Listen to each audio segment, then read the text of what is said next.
Photo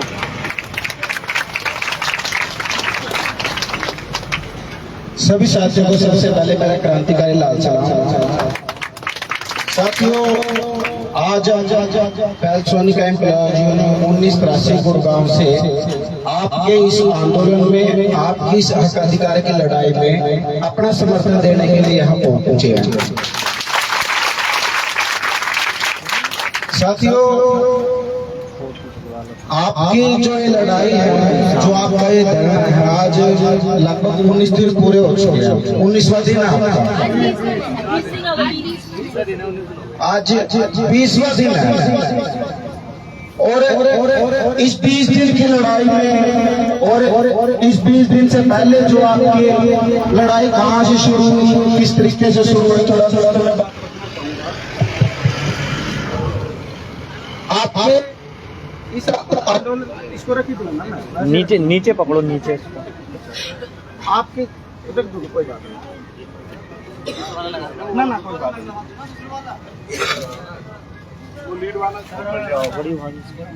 इससे पहले भी अगर मैं बात करूं, 2 महीने पहले जब आपकी मजदूर किसान महापंचायत हुई थी, वहां पर भी हम शामिल हुए थे। और आपके जो नेतृत्वकारी साथी हैं, उनसे भी हमारी लगातार बातचीत होती रहती है।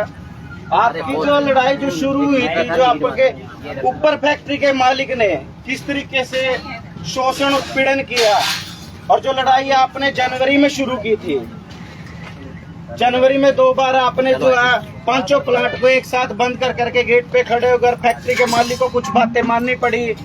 वहाँ पर जो आपके महिला साथी थी, जिसकी तनख्वाह 5 से 5.5 हजार हुआ करती थी, वो जो है 12 हजार के आसपास हुई। जो आपके ऑपरेटर थे, उसकी तनख्वाह 13 हजार के आसपास हुई। लेकिन जब आपने उसमें एक चीज आपने अगर नोटिस करी होगी, उससे पहले भी आपको काफी कई साल हो गए फैक्ट्री के अंदर काम करते करते हुए हो गए थे, लेकिन जो आपके एक्चुअल में जो हक अधिकार थे, उनसे आप लोग वंचित थे, और ना ही वो फैक्ट्री का मालिक आपको दे रहा था। आपने जब वो सोचा कि भाई एक संगठित होकर के जो हम अपने हक अधिकार, जो हमारी तनख्वाह है, जो जीवन यापन के लिए जो न्यूनतम मजदूरी की हमारी जो मांग थी, उसके लिए जब आप एकत्रित हुए, इकट्ठे हुए, और उसे इकट्ठा होने के साथ साथ आपको वो चीज मिली। जब तक आप इकट्ठे नहीं थे तो कोई 5 हजार रुपए में काम कर रहा था, कोई 4 हजार रुपए में काम कर रहा था, कोई बहुत नाम के तौर पे परमानेंट है, लेकिन कोई सुविधा नहीं थी। बतौर एक ठेका वर्कर था, ना जो हमारे कानूनों में है, ओवर टाइम डबल मिलना, बोनस मिलना, वो बहुत सी चीजें जो चीजों से हम वंचित थे। कैंटीन, बस सर्विस नहीं दे रहा था वो फैक्ट्री का मालिक। अगर उसके अगर आगे की बात अगर मैं करूं, आज हम लगातार जो आपके जो सोशल मीडिया पे है, आपका प्रचार बहुत दूर तक फैला हुआ, और हम भी अपनी क्षमता अनुसार उसको जो आगे शेयर करते, चाहे हमारा कोई यूट्यूब चैनल हो, फेसबुक चैनल हो, या व्यक्तिगत हमारा हो, तो आगे हम आपके आंदोलन को बढ़ा रहे हैं। कि मजदूर होने के नाते मजदूर का फर्ज भी यही बनता है, जब कहीं लड़ाई चलती है, अपने हक अधिकारों की आवाज कोई उठाता है, तो मजदूरों को शामिल होना चाहिए। वो चाहे किसी भी क्षेत्र का हो, चाहे वो किसी की भी फैक्ट्री का हो। ये जरूरी नहीं है कि भाई डॉल्फिन फैक्ट्री के मजदूरों के ऊपर फैक्ट्री का मालिक जो है शोषण करे तो वहीं के मजदूरों, ये जरूरी नहीं होता। जरूरी होता है तो जो हर एक मजदूर को, अगर मैं बात करूं तो साथ ही इस पर भी मैं बात रखूं 2 मिनट के लिए। एक मजदूर और फैक्ट्री के मालिक के ऊपर, जब भी मजदूर अगर कोई आवाज उठाता है तब है जब फैक्ट्री का मालिक उसको पूरा निचोड़ देता है। निचोड़ किस तरीके से देता है, जो उसका पूरा जो मेहनताना होता है, जो ओवर टाइम होता है, भाई ओवर टाइम मिलना चाहिए डबल।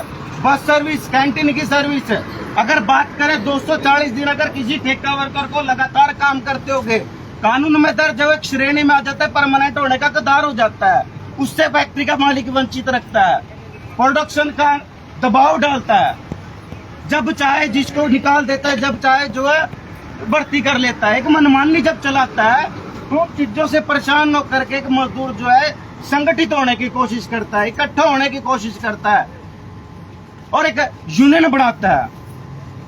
हालांकि बात करूं मैं यहाँ की, तो अभी तक यूनियन नहीं बनी, लेकिन यूनियन में भी यही काम होता है साथी, जो एक्चुअल में कर रहे हो आप, संगठित होना, और जो नेतृत्व में आपके वो आपके लिए लड़ाई लड़े, जो आपके हक अधिकारों की है, चाहे न्यूनतम मजदूरी की है हमारी, चाहे जैसे अगर डॉल्फिन फैक्ट्री का मालिक है आपको जो है स्थायी से जो है परमानेंट जो है ठेकाकरण में लेकर के आ रहा है, उसकी मांग है, न्यूनतम मजदूरी की मांग है, जो है परमानेंट करने की मांग है, या सारी चीजों को लेकर के जो आपका नेतृत्व है, सबसे पहले आपका भी दायित्व बनता है इस नेतृत्व पे आपका विश्वास बना के रखना।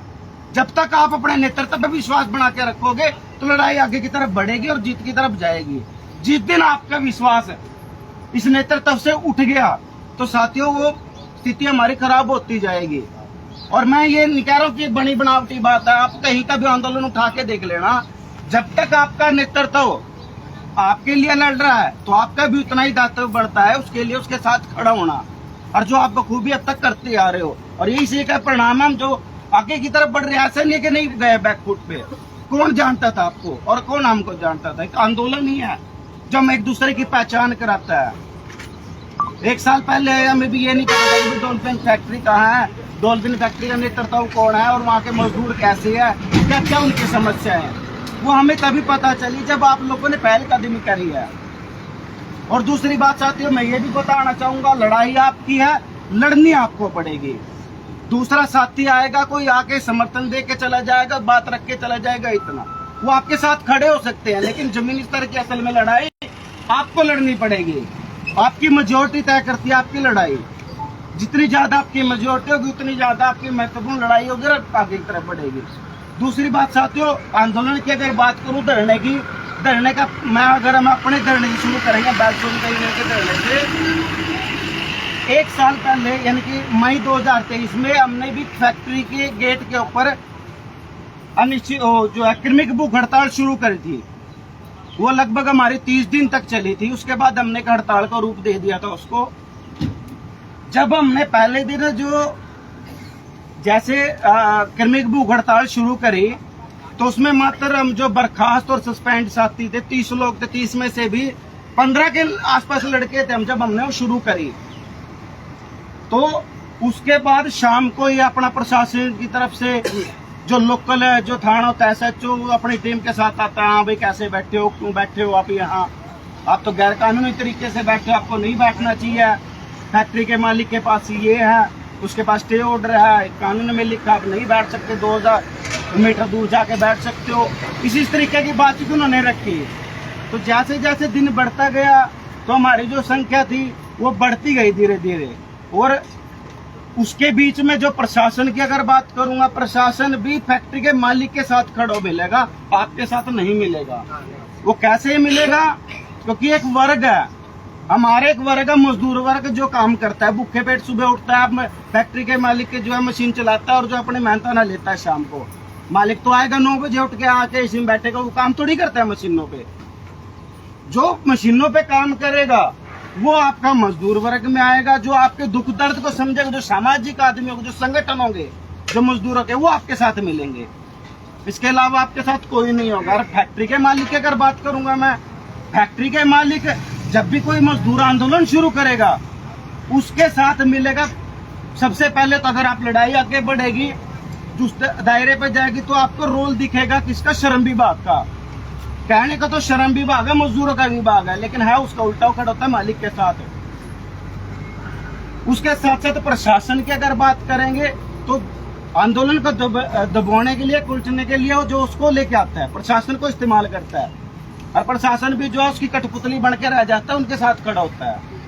ये सारी चीजें हमने फेस की 1 साल पहले, जब हमने जो 1 महीने का जो धरना लगाया था कंपनी गेट पे, वो सारी चीजें हुई थी। फैक्ट्री के अंदर लगभग 150 से 200 बाउंसर भर्ती कर दिए थे, मजदूरों को डराने के लिए, धमकाने के लिए, हताश परेशान करने के लिए। फैक्ट्री के मालिक की बात कर रहा हूं मैं। बाहर से हर रोज जो है प्रशासन का दबाव आना, फैक्ट्री का मालिक बात ना करना, ये सारे उस आंदोलन में हुई। लेकिन कहीं ना कहीं हमारी कहां बनी, जैसे जैसे 2 से 4 दिन, 10 दिन, 15 दिन हमारे जो धरने को हुए तो हमारी मेजोरिटी बढ़ते रहे। अंदर के आग की तरफ जो है क्या करते थे, छुट्टी के बाद जो हमारे मजदूर साथी धरने पे सारा दिन क्या बैठते, 30 लोग बैठते थे जो बाहर निकले हुए थे, चाहे वो बर्खास्त थे, चाहे सस्पेंड थे। उसके बाद छुट्टी के बाद जो हमारे पूरी के पूरी शिफ्ट के साथी रैली और जुलूस निकाल के आते थे धरने पर। और वहां 2-3 घंटे सभा चलाते, पूरे नारेबाजी होती थी, शिफ्टों के अनुसार आते थे। कोई ए शिफ्ट का था तो ए शिफ्ट में आ रहा है, कोई बी का तो बी में आ रहा था, सी का तो सी में आ रहा था। और पूरे 1 महीना जो हमारा धरना था, वहां का खर्चा, खाने से पीने से, ये जो व्यवस्था थी टेंट की, सारी की सारी मजदूरों ने करी, जो वहां फैक्ट्री के मजदूर थे। हर एक व्यवस्था उस मजदूर ने करी, लड़ाई उस मजदूर ने लड़ी। और फिर ऐसी समस्याएं आपके सामने भी आएगी साथियों। आज है, हो सकता है मान लीजिए जैसे आपका आंदोलन लंबा चले, आज 20वां दिन है, 25 दिन भी हो सकते हैं, 30 दिन भी हो सकते हैं, महीना भी हो सकता है, 1.5 महीना भी हो सकता है। आज हम मान के चलते हैं हमारे पास पैसा है, हो सकता है भविष्य में धीरे धीरे पैसा भी कम होने लग जाए। तो ये सारी आंदोलन में आती है परेशानियां, चीजों को मैं पहले ही फेस करना होगा, हमारे दिमाग में डालनी होगी हमने बातें। प्रशासन है उसके साथ मिलेगा। कभी ये सोचो कि भाई प्रशासन का कोई साथी हमारे साथ आकर खड़ा हुआ नहीं होगा, लेबर विभाग का आदमी कोई नहीं आपके साथ खड़ा होगा, फैक्ट्री का मालिक नहीं आएगा आपके पास समझौता करना। अगर आपकी ताकत होगी तो भागा भागा आएगा, रात को भी आके क्या करेगा वो, अगर आपकी ताकत होगी तो।